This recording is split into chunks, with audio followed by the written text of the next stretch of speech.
Welcome, friends, to the Line of Fire. Today is the last day of 20, where we've been talking about, can you be gay and Christian? What does the Bible say about homosexuality? How do we respond to family members that come out as gay? What's our role in this society? I hope you've been helped, equipped, blessed by this. Let me say this right up front, and then we'll get into our final teaching. God has called us to blanket America with the Line of Fire broadcast. And my whole goal is to point people to Jesus, to point America back to the cross, to point the Church of America back to the cross, back to the Word, and really talk about the tough issues. We've done whole month series on revival and the urgent need for revival in the church and how a revived church can impact the nation. It's the first R of our ministry. We have 3 R's. That's the first R, revival. A healthy church can transform the nation through the power of the gospel. We did a whole series on Israel, what the Bible says about Israel and why the gospel is to the Jew first, and how we respond to modern day situations. Who is modern Israel today? What is the church's role? How do we relate to Palestinians? Dug into the word. Spent a whole month on that. Now a whole month on Can You Be Gay and Christian?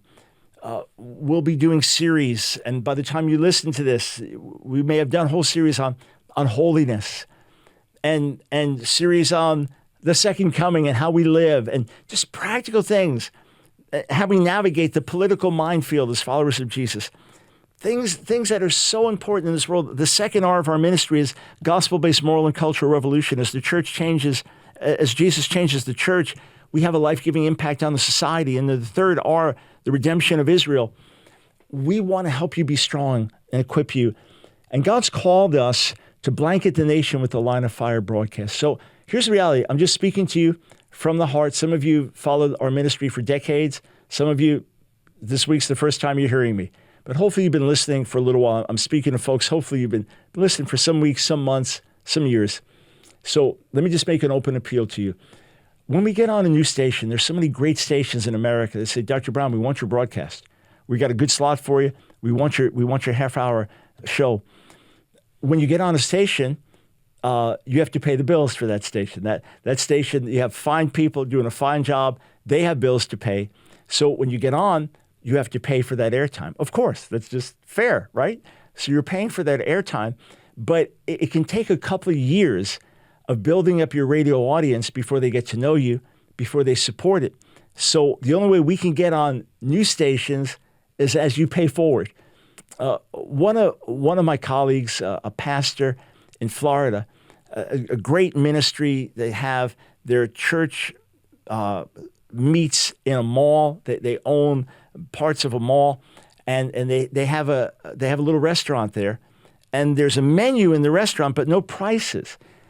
And when you're asked what things cost, you say, well, you just pay whatever you want to pay. You say, what? Yeah, so overwhelmingly, people will pay more than they need to pay. But this is for the people that come in who can't afford anything. So in other words, you sit down, you really don't have any money. You say, hey, it's already been paid for. It's already been paid for. So I'm encouraging you to pay forward, to pay ahead for the next listeners. If you've been enriched, if you've been helped, if you've been equipped, if you've been strengthened, think if we multiply this. Think if for every 100 stations we're on, it can be 1,000 stations. Think if for every million people we talk to, it can be 3 million. I mean, the potential, the scope is massive. And I want to share with you again from my heart, I have not given up hope.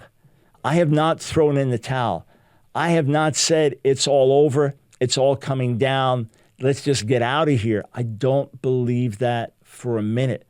Yes, we're in perilous, difficult times, but hey, Roe v. Wade was overturned, and that seemed absolutely impossible.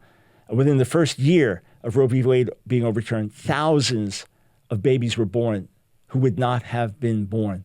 That is massive. And for many years, we've been saying there's going to be a pushback. There is going to be a gospel-based moral and cultural revolution. The radical left will overplay its hand. This is not Republican versus Democrat. Yes, we vote and we vote responsibly, but there's not a political solution, friends. There is not a political solution. This is a gospel-based solution. And yes, we're involved in politics in every area of society.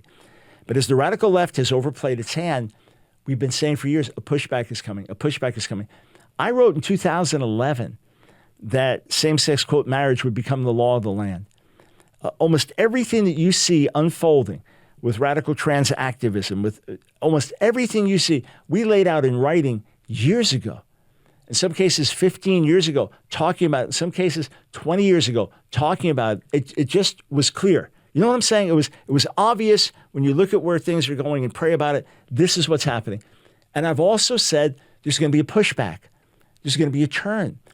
Do you know that in the late 1990s, God began laying on my heart that I would get to be part of a gospel-based moral and cultural revolution? Again, overcoming evil with good, overcoming hatred with love, overcoming lies with truth, overcoming the flesh with the spirit, overcoming violence and intimidation with the goodness of God. That we would see a pushback. I've never thought America's going to become totally Christian before Jesus returns. We've never been totally Christian. We'll never be totally Christian before Jesus returns. But there was going to be a cultural pushback against these extremes. And God began to lay on my heart at the same time that I would be on national daily radio. And it seemed impossible, outlandish with my schedule and funds in our ministry and other things. But since 2008, I've been on daily talk radio 1 hour a day. And then the beginning of 2024, we launched this 30-minute equipping broadcast that we're now seeking to blanket the nation with. And God promised me that I would get to be part of this gospel-based moral and cultural revolution, and I'd be on national radio. Well, that's why every day we're announcing your voice for moral sanity and spiritual clarity. It's another reminder, hey, friends, God's promises are true. So I wanted to point this out to you, friends, in terms of the overplaying of a hand, that many people who said, hey, we don't want to be bigoted, we don't want to be hateful. If two men love each other, two women love each other, we want to embrace that. That's fine. They can be good parents. They can care for each other. They can care for kids that they adopt or bring into this world through other means. And who are we to say no? I understand many of you just wanted to be broad-minded, open, loving, accepting. But you didn't sign up for drag queens reading to your toddlers. You didn't sign up for your 14-year-old coming home from school crying because there's a boy in her bathroom and a boy on her team and in the locker room. You didn't sign up for that. You didn't sign up for the cultural madness and the extremes. You didn't sign up for 78 gender pronouns. You didn't sign up for people losing their jobs because they don't go along with this radical, destructive leftist agenda. You didn't sign up for any of that. So if you remember the Bud Light boycott, right? This is not Christian-led.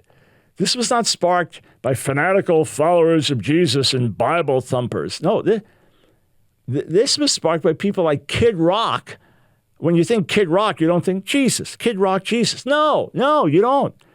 Here he is shooting Bud Lights because of this campaign where a guy who identifies as a girl is now going to be like the face of Bud Light. You know, the Joe Rogan with the world's largest podcast. When you think Joe Rogan, maybe getting high on the broadcast, you don't think Joe Rogan, Bible. When I think Joe Rogan, I think Bible. Joe Rogan speaking out. It's like Target. They got these bathing suits, and they're displaying them in the front of the store. And it's a bathing suit for a boy who identifies as a girl with extra fabric so he can tuck things in. He goes, that's weird. I'm going to Target to see that that's weird. Richard Dawkins, one of the most influential anti-Christian atheists of the generation, has taken all the flack because he said there are only two biological sexes. He's anything but a Christian.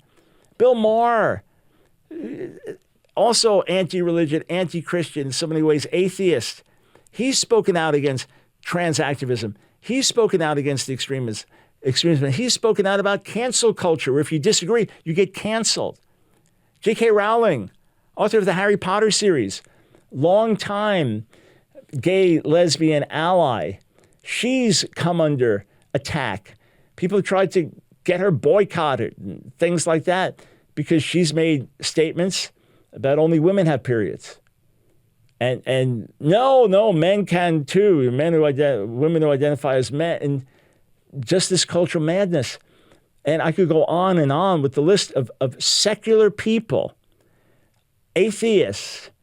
Or I mentioned today Martina Navratilova, one of the greatest female tennis players of all time, and herself openly lesbian, out and proud lesbian, speaking out against male bodies, men who identify as women in women's sports. So the culture, the broader culture, is saying this is crazy. And it's our job to say, hey, we love everybody. Jesus died for everybody. The same gospel is for everybody. It's our job to say, this is all part of the trajectory. Once you normalize same-sex relations, once you say that reality is what you perceive it to be, this is where it goes. So I want to make a heartfelt appeal to each of you. It is time for us to expand this broadcast.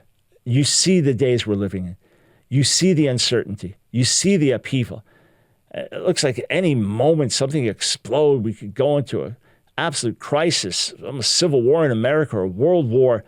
We're here for such a time as this. And this is my role. This is my calling, together with you, to get this done. So I'm asking you today to join our support team. Join our support team, become a torchbearer, and monthly supporter, $1 or more per day. That's all it takes. Let me tell you what we do to pour back into you. You get free access to many classes I've taught, full-length classes on prayer, intercession, healing, spiritual warfare, holiness, full-length classes for free. You can watch them, listen to them, some are audio, some video, as much as you want. You get free access to exclusive video content. We have over 3,000 videos on our YouTube channel that are free, but we also have exclusive content just for our torchbearers. You get a new audio message every single month. You get an insider newsletter letting you know what's going on, what we're seeing, and what's coming. You will get 15% discount on our online bookstore. I've written almost 50 books and so many other resources. You get a 15% discount. If you come to Israel with us, your ticket, you get $300 off. So it's our way of you say $1 a day for that? Yeah. If you can give more, that's awesome. But we know for many that's a stretch. So here's how you join our support team. Would you do it now? If we've been a blessing, let's touch America. Let's shake the nation. Let's make a difference. All right, together we can do this. And let me be a voice for you. We'll tackle the hard subjects. We'll articulate it with love and truth, hearts of compassion, backbones of steel. Go to thelineoffire.org, thelineoffire.org. Go there today. Click on Donate Monthly Support. Or if it's easier, just call 800-538-5275, 800-538-5275. When you sign up, I'm also going to send you 2 free books right out of the gate. Revolution. This is the Jesus way to change the world. The war that we're called to fight, the Jesus way. We put down our sword. We take up our cross. That book will inspire you. And beautiful little hardcover, Compassionate Father or Consuming Fire, Who is the God of the Old Testament? We'll send you that as well. 800-538-5275 is the number to call. Thanks for standing with us. And you'll go to sleep at night knowing, hey, I made a difference. I helped make a difference because you are part of this holy national movement. Important announcement, and we will be right back. I'm Paul Burnett, a board-certified doctor of holistic health. I have never met anyone deficient in caffeine or sugar, but I have met many people deficient in energy-supporting vitamin B12. Unlike other oral B12 supplements, Alfred Libby's Slow Dissolve Super B12 is fast-acting because the formula is scientifically developed to dissolve under the tongue, bypassing the digestive process, making it immediately available for use in the body. Alfred Libby's Slow Dissolve Super B12 is also formulated with other natural energy-supporting ingredients, such as folate, ginseng root, and other natural ingredients. You deserve to live with greater energy and mental clarity, and now, like millions of others, you can with Alfred Libby's Slow Dissolve Super B12, sold only by your wellness partner, Trivita. To order Alfred Libby's B12 for yourself, call 1-800-771-5584 or online at Trivita.com. Order today and use promo code BROWN25 to receive 25% off your order. As a new customer, 100% of your order proceeds from your first order will go to support the Line of Fire radio broadcast. Call 1-800-771-5584, 1-800-771-5584, or online at trivita.com. All right, friends, I've just been sharing from my heart. I hope I brought you some inspiration, some encouragement. I want to close out this series taking you to a recent Gallup poll. It says this: LGBTQ plus identification in U.S. now at 7.6%. More than 1 in 5 Gen Z adults identify as LGBTQ plus. According to the poll, 30% of Gen Z women identify as someone in the LGBTQ plus spectrum. When Barna did a similar poll in 2021, this is a Gallup poll, Barna did a poll in 2021 and found it was 40% of Gen Z identified as someone in the LGBTQ plus spectrum. If you go back to my generation, baby boomers, it's under 3%. If you go back to the generation before us, those that are alive, the traditionalists, it's under 2%, closer to 1%. So why the shift? You say, well, people are more free to come out right now. Well, hang on. Why aren't baby boomers more free to come out? Society's changed. Everywhere you look on TV, Hollywood, social media, it's for years and years and years and years and years and years and years, normalizing of gay. Right? Queer eye for the straight guy, that's old hat. Will and Grace, it's old hat. It's just normal. Lead lesbian couple, lead gay couple, just trans kid. It's normal. Movie after movie, sitcom after sitcom. For years and years and years and years and years and years and years. Don't ask, don't tell. The military got rid of that.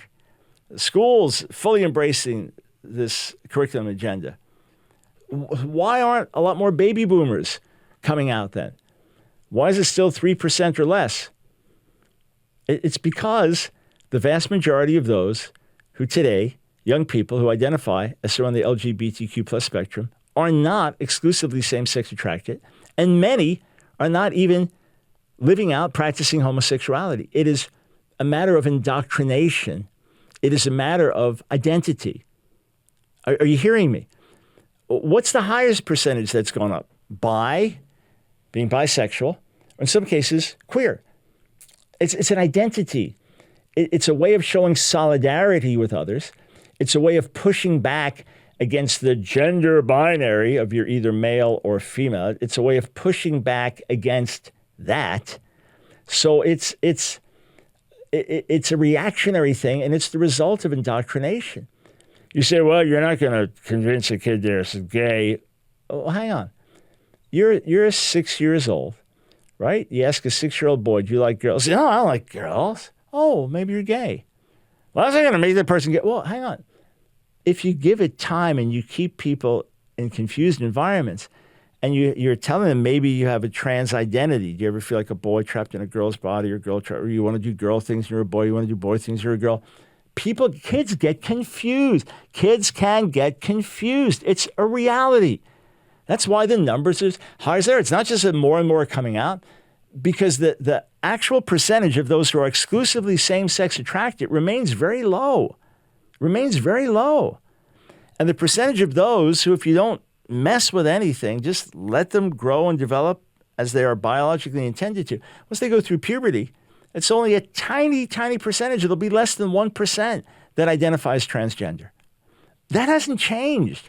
What's changed is the perceptions, so that more and more people think, hey, this is the cool place, or let's experiment, or let's find out, or let's try different things. Or let me just dress to express. Let's put down the gender binary and be non-binary or asexual. Or human beings are easily influenced. Little children are easily influenced. So hear this. Many, many years ago, there were concepts in America that basically said you have absolute truth, right? You have absolute truth. And true is true. You have absolute morality. These certain things are right, certain things are wrong. Society recognizes it. Well, the absolute morality that yielded over the years to, it's relative.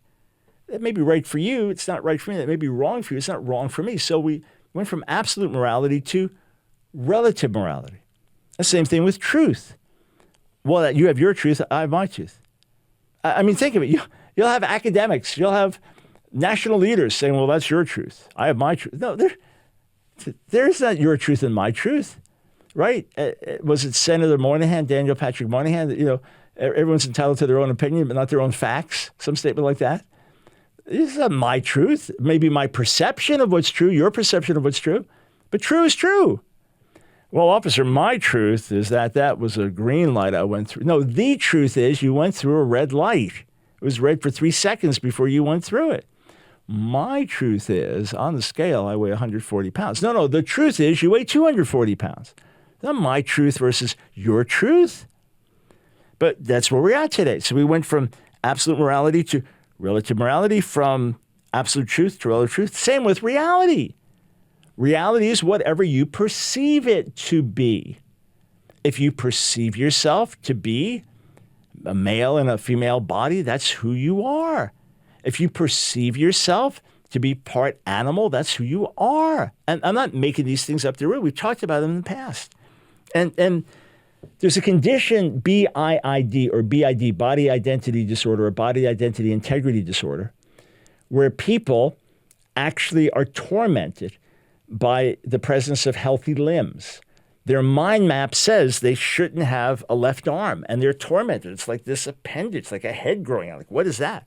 Or they're tormented by healthy eyes, and they shouldn't be able to see. Now, some have a fetish for amputees and things. That's a whole other thing.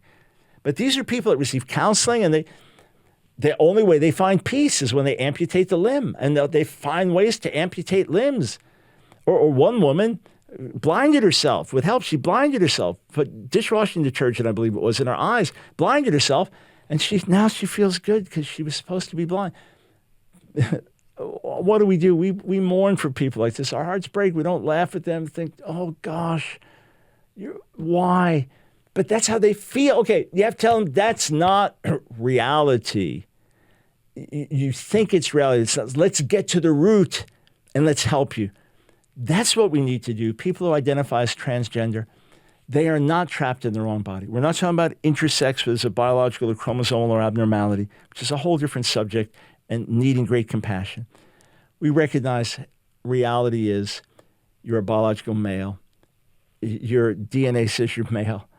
Genetic markers, thousands of them say you're male. Let's help you be at home in that male body.